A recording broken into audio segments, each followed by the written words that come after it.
Today we are going to talk about how to lose weight when you have diabetes. I see a lot of diabetic patients and I get this question every day. How am I going to lose weight because of diabetes? Am I stuck with this weight gain? No. Tune in. I'm gonna give you all the secrets. Okay, so number one question. Why do you gain weight when you have diabetes? Well, that is very, very common. Number one, when you're insulin resistant, if you have type 2 diabetes and you're insulin resistant, it is so freaking easy to gain weight. So I never blame my patients. Look, it is not you. It is sometimes the body you came in, the genetics, a lot of environmental factors contribute to your weight gain. So, first of all, let's take the blame part away. Now, of course, we have to make sure that we concentrate on your diet and exercise, and that's not easy. And the medications play a huge role as well, but we'll talk about which medications that causes weight gain that you didn't know about, and then which medications that can actually cause tremendous weight loss that you have never heard of. So, let's go step by step. So, the lifestyle changes. We always preach patients, okay, go lose weight, eat better, blah, blah, blah, right? How many people change their behavior? Very little. I mean, it is hard, okay? Especially when you're 40, 50-year-old, you have lived your life, and now somebody comes and tells you, oh, you gotta change everything. First of all, that's not realistic. We have to make sure that we set realistic expectations, and then that depends on every individual patient. And guess what? Even if I tell you right now, you feel super pumped up, you feel like super ready to go lose weight, you're gonna, in a day or two, you're gonna go into a party, somebody's gonna invite you somewhere, somebody's gonna put a plate in front of you, bam, everything is gone. So it is very important to feel accountable. So how do you feel accountable? You have to be monitored. Okay, so if a police is monitoring you everywhere, okay, how careful would you be with your behavior? I'm not saying that you're a criminal, but even when you're going, you know, on a road which is 30 miles an hour, most people go 35. But if you know that the police is behind you, would you go 35? You'll probably stick with 30, right? So being monitored is extremely important. So that's why at Sugar MDs, we monitor you. We monitor your blood sugars. Every time you enter, it automatically comes to us. Everything you eat, if you want to log that in, it comes to us. So as long as you feel accountable, that is the key. So at sugarmds.com, we help you with that. Now, let's move on. What medications can actually help you lose weight? But before that, let's touch base. What are you on right now? Look at your medication list. If you're on a glipizide, glimepiride, glyburide, or any sort of insulin, you're not in a good position. You will probably continue to gain weight. No matter what you do, it is hard. And the moment you start going on a diet and you really force yourself, you may end up with a very severe low blood sugar. And you do not want that. When you have a low blood sugar, you feel like a truck passed right on top of you. So it's not a good feeling. So how do we tease that out? In my practice, I always try to get rid of these medications that causes weight gain and all the insulins. If I can get rid of insulin, I will, and I can. And there are a lot of ways to do that. It's just not easy in a primary care setting. That's why in my specialty practice at sugarmds.com, we always strive to get people off of medications that causes weight gain and all the insulins if possible. And that is possible. Most people think that once they go on an insulin, they're insulin dependent. No, that's a no. You never become insulin dependent unless you're type 1 diabetic, okay? So, let's go back to the medications you're on. So if you're on glipizide, glimepiride, we talked about the glyburide, or any insulin. It could be Tresiba, it could be Toujeo, Lantus, Levemir, NovoLog, Humalog, Novolin, Humulin, you name it. So how do we get rid of these medications? Number one, of course, we're gonna work on your lifestyle changes and exercise, as that has a dramatic effect. Every time you make a change in your diet and every time you make a change in your exercise, that is like equal to one medication. Now, set that aside, what can we do for your current medications? Number one, there are a lot of medications in the market that can actually, that we can replace with. As a result, you suddenly stop gaining weight and immediately go into weight loss mode. So how does that happen? Now, there are two classes of agents in the market. Number one is a GLP-1 agonist, and the number two is SGLT2 inhibitors. Now, not everybody is a great candidate for it. So after listening to this video, don't just go to your doctor and say, oh, give me this, give me that. First of all, doctors don't like that. And number two, your doctor may not be comfortable with it. The best medication in the market right now, best medications I would say, because I'm not siding with any medications or any company or brand. Ozempic is number one in weight loss, and then Trulicity is there as well, and then you have Victoza, you have Bydureon. All these agents help tremendously, and we'll talk about how do they help. And these are called GLP-1 class. They are intestinal hormone agonists. So why intestinal hormones are so important, we'll touch base in a second.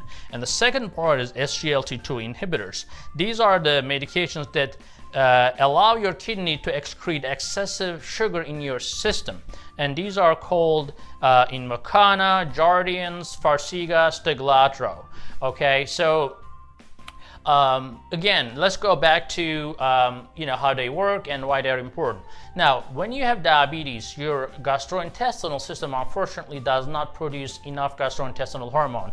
So, as you know, your body communicates, the different organs communicate through hormones. That's the only communication system. So, when you eat normally, your stomach and your intestinal system is supposed to make an intestinal hormone to alert your pancreas, which is the insulin producing organ, to make enough insulin.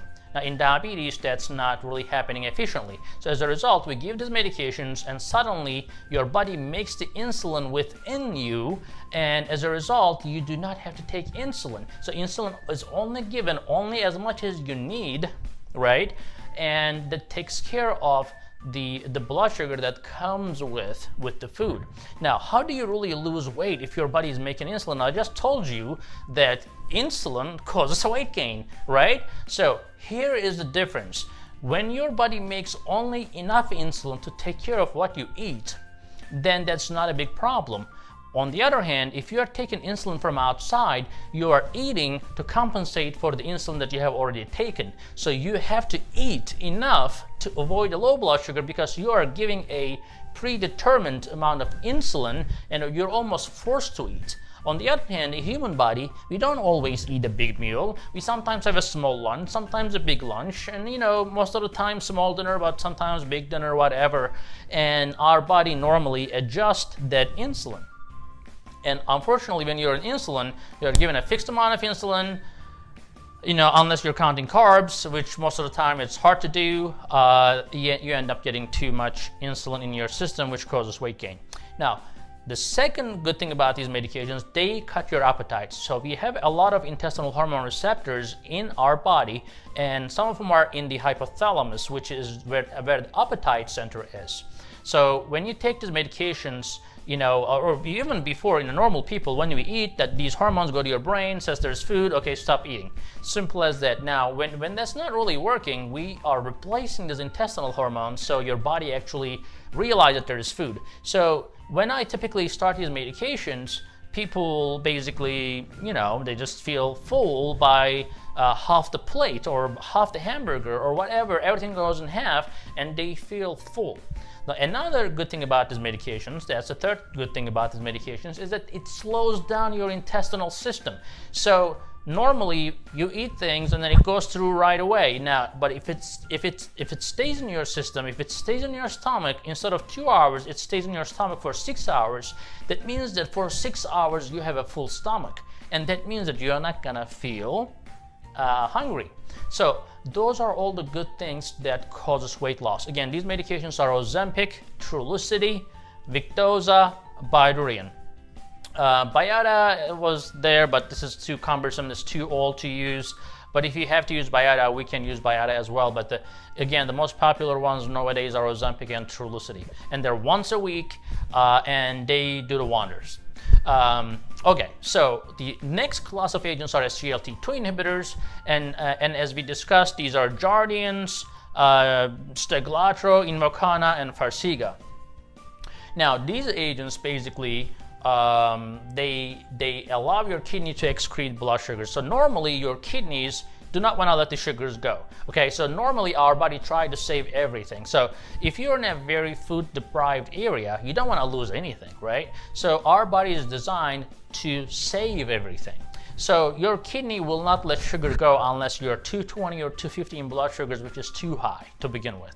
So that's why you will lose weight. If your blood sugars are running 300, 400 all the time, you may lose weight just because your blood sugars are running so high and kidney will start spilling it out after 250. So just because you're losing weight without medications and you have diabetes, that's not a good thing. We call that a wasting because, you know, your body is losing so much sugar, you end up, you know, destroying all your protein and fat as well. However, with these medications in a controllable fashion, when your blood sugars are going about 100, in normal circumstances, you wouldn't urinate that blood sugar. However, on these medications, you know, let's say I brought your blood sugar down to 200, but then you need a little bit more effort to bring the blood sugars down. Now, we can put insulin on and bring your blood sugar down, but then the insulin packs the glucose into fat cells and causes weight gain.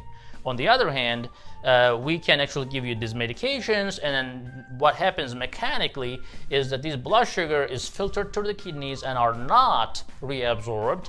As a result, you pass all the sugar into the toilet. So you can lose 300 calories almost every day. So that's a lot of calories. So a lot of people, for example, overestimate actually how much exercise they do. They go to the gym and they walk like half an hour or for an hour. They just walk. It's not like running or sprinting, and they think that they have lost 500 calories. That's not true. They're probably losing 100, 150 calories, and if they're losing 300 calories an hour, they're doing pretty good. Now think about this. These medications are making you lose 300 calories just by going to the restroom.